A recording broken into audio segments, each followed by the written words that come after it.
video is going to go over the parts of the bow, and the parts on a violin bow are the same as the parts on a viola bow and a cello bow.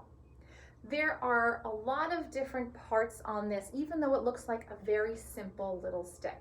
First of all, it's not a stick. Always call it the bow. This part over here, this black part, is called the frog. Some of you will have this dot, some of you won't. It's merely decoration, so it doesn't matter if you have it or not. This is called the frog. This piece over here is called the turning screw. And I'm going to get to this in a moment, but keep that in mind. That's the turning screw. This part over here is called the bow grip.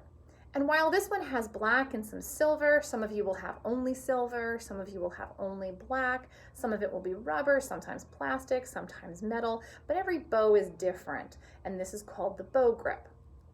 This long wooden piece is called the stick, and that's where some kids get confused and they call it their stick.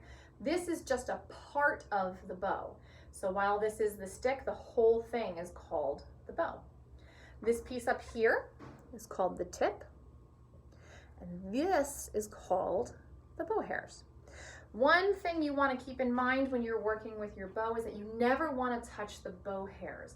These bow hairs will collect the oils from your hands. No matter how clean your hands are, it will attract the oils, it will retain those oils, and then your bow will eventually not pick up any rosin and it simply won't make any sound. So to refresh, we've got the frog, we've got the turning screw, the bow grip, the stick, the tip, and the bow hairs. Remember, don't touch those hairs. Lastly, anytime that you go to play with your bow or put your instrument away, you're going to have to use this turning screw. And this turning screw will actually loosen the bow hairs. And when you go to put your instrument away for the day, you want your hairs to look really floppy. And if they're floppy, it's like taking your ponytail out at night. You want the hairs to be relaxed so that the stick can be relaxed and you will get longer life out of your bow. When you go to play, you can't play with floppy hairs like this. So you're going to take that turning screw and you're going to turn it until the bow hairs have a little bit of space between the stick and the hairs themselves.